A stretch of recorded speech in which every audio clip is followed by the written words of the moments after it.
आज आमने जो प्रसंग रे प्रभुंकर वाक्यर आलोचना करिबा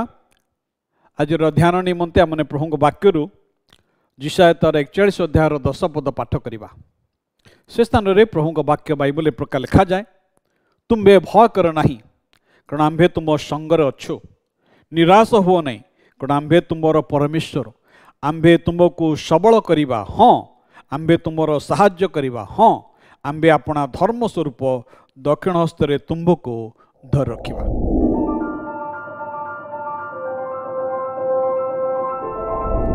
भाई भणी माने आज आमने जो प्रसंग रे आलोचना करके जाउछु, जाकि गत थर आमने आलोचना आरंभ करिथिलु, एक नकारात्मक भावना भाव प्रवणता बा प्रवृत्ति, से नकारात्मक भाव प्रवणता नेगेटिव इमोशन आउ से गोटे हूँ आम देखिलु लज्जा, एवं आज आमने जो प्रसंग रे देखिबा ता होछि भय। कौन सी विषय भयभीत हेबा स्वाभाविक विषय हो पारे। आम समस्ते जीवन रे केबे ना केबे कौन सी परिस्थिति रे आम भयभीत होइछु, चिंताग्रस्त होइछु, एवं ए भय आउ चिंता जेता हमको ग्रास करिछि, आमे अनेक सुजोग को हाथ छड़ा करिछु। केवल हाथ छड़ा करिछु ताहा नुहे, आमठारु शांति आनंद एवं परमेश्वरंकर आशीर्वाद को मध्य से भय आमानक ठारु ता हरण करि नैछि। सेतपई द्वितीय तिमोथी तार 1 अध्याय 7 पद रे ईश्वर वाक्य बाइबल एक प्रकार लिखा जाए, कारण ईश्वर आम मान को भीरुतार आत्मा दे नाहांती, मात्र प्रेम और सुबुद्धिर आत्मा दे अछंती। जो माने ख्रीष्ट जीशुंक ठारे निजको समर्पण करती, विश्वास करती, से समस्त को से भीरुतार आत्मा दे नाहांती, से समान को सुबुद्धिर आत्मा प्रेमर आत्मा दे अछंती। आमे जीवन रे अनेक विषय रे चिंतित होई थाउ, आउ से सब चिंता मान को मन रे भय जात करि थाए। उदाहरण स्वरूप जदि आमे देखू जे भविष्यतर चिंता, किंतु प्रभुंकर वाक्य मान को एक कथा कहे, फिलिपियो तार 4 अध्याय 6 और 7 पद रे कथा लिखा अछि, कौन सी विषय चिंतित हुओ नहीं, किंतु समस्त विषय प्रार्थना विनती द्वारा धन्यवाद सह तुम मानकर निवेदन सबू ईश्वर निकट में जनाओ, से समस्त बोधर अगम्य जे ईश्वर शांति ता तुम हृदय मन को ख्रीष्ट जीशु सहभागितार सुरक्षा करी रखिब। भाई भणी माने ईश्वर आम मान को तांका वाक्य प्रतिज्ञा दियंती, से कहते तुम्हें चिंतित हुओ नहीं। जितेबाला आम चिंता करूँ से भय आम जीवन को आसी थाए, मात्र प्रभु कहते भय कर नहीं, मु तुम मानकर संगे संगे अच्छी। हुए तो आज आपण कौन से विषय भयभीत हो पड़ती, कौन सी परिस्थिति आपण को निराश करिछि, कौन सी विषय आपण आज भांगी पड़ती, आज आपण प्रभुंक उपरे निर्भर करि परिबे, प्रभुंक उपरे भरोसा करि परिबे। केतेक साधारण भय अच्छी जहाँ मान को ईश्वर को इच्छा साधन करने निमंते हुए तो से सब बाधा दियंते नहीं।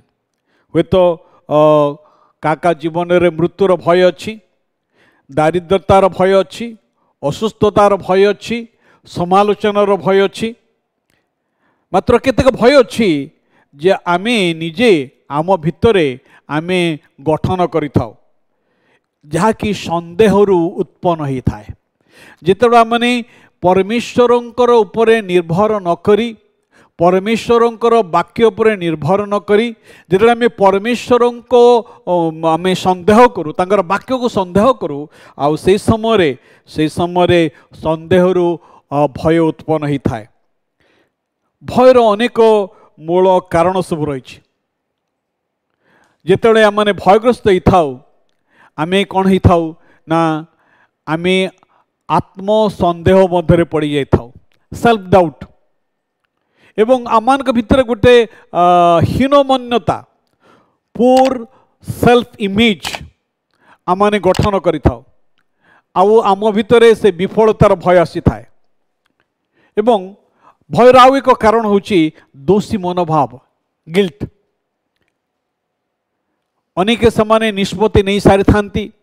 जे सेमाने आउ आगो को जाई परिबे नहीं, कारण तांकर जो भूल सेमाने करिसंती, जो निष्पत्ति सेमाने नैचंती, जो कार्य से करिसंती आउ समान को जीवन केबे से सफल हो पारिबे नहीं से भय आँ कर अनै बसी आ जहाद्वारा से आग को जाई पारिबे नहीं। अतीतर दोषी मनोभाव समान को बंदी कर नहीं थाए भय समान को बंदी कर नहीं थाए आउ ए दोषी मनोभाव को जो माने धारण करि थांती जो माने धारण करि थांती से माने ए भयर शिकार ही थांती एवं आम जीवन में अनेक अवास्तव मानदंड सब रही unrealistic standard for our self जितेबाला आमने से अवास्तव मानदंडर आमने शिकार होता विशेषकर चिंता करें परमेश्वर को संबंध में भ्रांत धारणा जे ईश्वर मते प्रेम करते नहीं ईश्वर मोर जत्न नियंते नहीं ईश्वर मोर प्रतिपालन करते नहीं भाई भाई माने से प्रभु आम को एक कथा कहले आम चिंताग्रस्त भयग्रस्त नहवाई से कहते आकाशर चढ़ई मान को देख से मैंने बुणते नहीं कि काटती नहीं कि अमार संचय करते नहीं तुमान ईश्वर समान को प्रतिपालन करती से कौन तुमान को अधिक रूपे प्रतिपालन करेंगे नहीं तेणु कहीं चिंता करवा कहीं भय करवा